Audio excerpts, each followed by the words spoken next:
This is part 12 of the series Feminine Power. Watch your first 11 parts in the right order. Thank you. Watch them before continue watching this part. Okay, look. In this video, I'll continue about female role models. And I'll start with a small parable. You have three guys. They're on holiday in Costa Rica.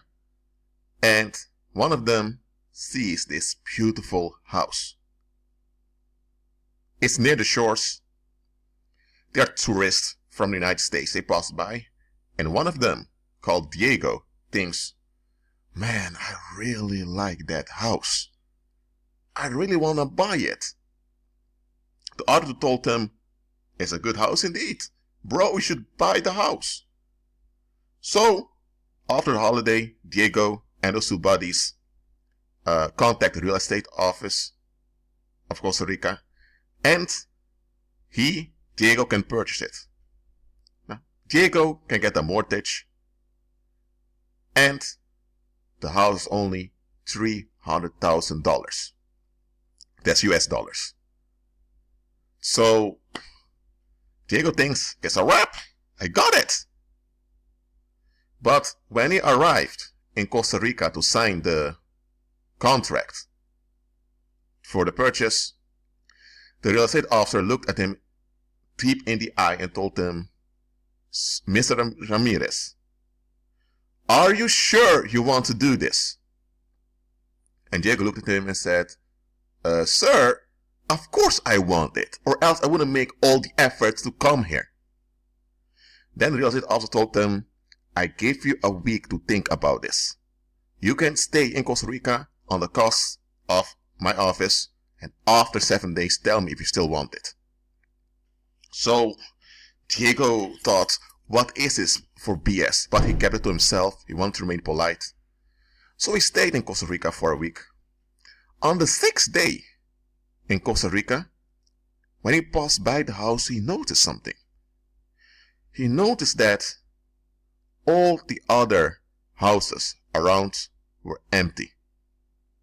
There were cars in the yards, but those cars were in the same position as 2 months ago when he was on holiday with his two buddies. They didn't move an inch. So Diego began to think, whoa, hold on, what is this? Why don't I see anyone around here? And Diego also began to think, hold on a minute. If there's nobody around here, how come those swimming pools or those houses are clean? Who's cleaning them? Diego didn't get an answer to his questions. So when he walked by to go to the hotel, there was this guy that began to talk to him. A guy with a dog. An elderly man. He just wanted to talk. Diego didn't really want to talk to him, but Diego wanted to be polite. But then that guy with the dog tells him, well, there are many scammers around here. And Diego asks, oh, what do you mean, scammers? And the guy, the elderly man with the dog, tells him, there are many people from America coming here. White people. They want to purchase those houses. And they purchase them, but after a while, they hear all kinds of stuff. Eventually, most of them return to the United States, or they disappear. Diego asks, how do you mean disappear? The elder man said they disappear. There is this White House over there with this big swimming pool. I don't know if you've seen it. It's a house with brown windows. And Diego said, yeah, I know it. It's a house Diego wants to purchase, but Diego kept that to himself. Then the elder man told him, there was this American family from New York that came here. They purchased the house. Within 5 weeks, they were gone. They went missing. A month after their disappearance, there were some elder women that found some corpses in a cornfield. And what happened? They figured out it's that American family. And then Diego was shocked. And the elder man told him, because that house, it's a trap. The local drug lords use those houses to trap people. Once you purchase that house, you now have to comply with the community.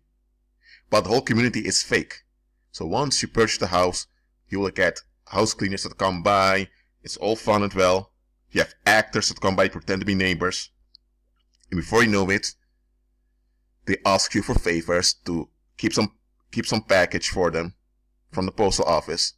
But that package that you have to keep for them, let's say a neighbor asks you to keep a package till they return after the weekend, that package contains drugs.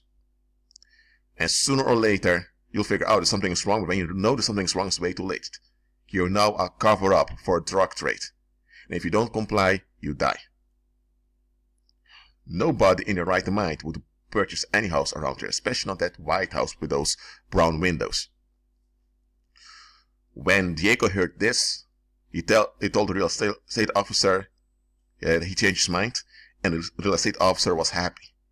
Because the real estate officer didn't want anyone else to fall victim to that scam. But he knew he was not allowed to talk openly about what was going on because his life and the life of his family would be endangered. But he didn't want Diego to purchase the house because he didn't want any more victims. Diego figured out what was going on. What does this parable has to do with female role models? That's what the world is doing to females. For example, this is a sorority. I don't know which sorority it is. It's just an image from Google. It appears great.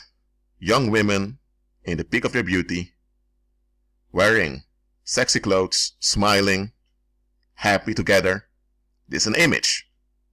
This image contains role models. They present this image to young women. And as a young woman, you want to be part of something, just like every human being wants. And because you see those quote-unquote successful women, you want to be just like them. You want to reflect their success. So you come close. And when you come close, it's all a party. You're invited to the club once in a while. Some will even pay for your drinks. You chat with them. It's all smiles and cocktails, you name it. Then you join. Whether it's a sorority or a church club, it doesn't have to be a sorority. It can be a club at church. Anyway, you join a group of women. You're part of a friendship clique. It's after you are involved with them to realize that, hold on a minute, these chicks are a bit controlling. And you think, why they're so controlling? Before, they didn't bother if you wore different clothes, but now you have to wear exactly like them, or else they don't want to talk to you. Before you know it, you realize they have a coercive control over you. And then you have those guys that come by that wants to get some, or they want to get laid, if you say it, like as they say it in the world. And all those other chicks are laying with those men, and you are not interested, but you're under so much peer pressure that you do it because you want to be able to talk with them. You don't want to be excluded. So you get along with it also. And little by little, you've lost yourself. You're not the woman you used to be. You've become someone that's likely bitter, angry, frustrated, and you're addicted to either alcohol or to smoking or to some others relief-seeking activity. Or you're trapped in one bad relationship after the other. And in some cases, it's the women themselves who will prey sexually on you. Now, I'm not saying that this happens to all sororities. Absolutely not. I'm not going to exaggerate. But overall, this is how worldly female role models operate.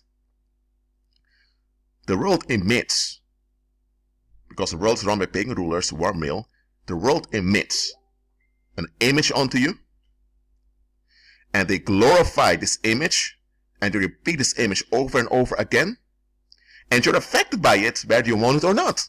You're affected because you're human. So without being aware of it, you begin to imitate this image. But imitation alone won't bring you the glory that's associated with this image. So then you want to be involved with the glory, and it's this involvement that will trap you in self-destruction. So what can you do as a female? You're in the world, acknowledge it. So you are affected, acknowledge that also. Also acknowledge that you are a mimetic creature. You imitate and emulate others. Don't be proud. Don't be in denial, acknowledge it. When you do this, you are already far. When you do this, when you acknowledge all of this, the witchcraft can't work that well on you anymore. If you are completely unconscious, the witchcraft would have worked easily. But now, you are a bit conscious. So now you realize that you are affected. You don't know why you are affected, but you know you're affected. You don't know what the agenda is behind all those role models. Then you look at your situation. And you look at what applies to you. So if you're in a society where women wear long clothes, wear long clothes also. Because if you don't wear long clothes, the other people will pick on you and you'll likely become a target by other women. And worldly women, when they go retard, when they lose it, they're very dangerous. Straight up. If you're in college and a lot of the women dress like this, you can dress like this also. Or you can wear a dress that's a bit longer. But don't fight the role models. Because fighting the role models will attach you in a negative attachment to the role model. There's also a trick of the enemy. He presents a role model onto you. If you resist the role model, you develop aversive attachments to the role model. And now you have a trigger point that enemy can use to trigger you.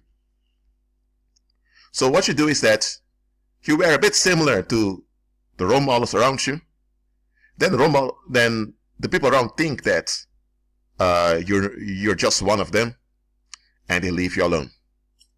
Meanwhile, make sure you're active. Make sure you have your own passions. Make sure you have your own interests you're involved in. Whether it's hobbies like painting, writing, sketching, sewing, or whether it's traveling or sports. Make sure you have your own interests and passions.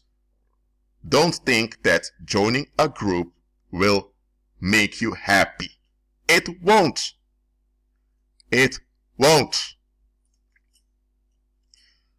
So, let's say you're at college, you may dress that way, but when you're not at college, you're with your family, you can wear something different. Look, this is not a video to tell you what to wear. I'm just hinting to you that you are in a world where you're affected by the role models presented onto you. Don't go into a fight against those role models. Just use them in a practical manner. The same way, if you go to a job interview, you dress differently than if you're with your parents. Why? Because to get the job, you need to impress the employer that you are getting along with people. Because if you come in a jeans to the job interview and all women wear nylon and heels, what's going to happen?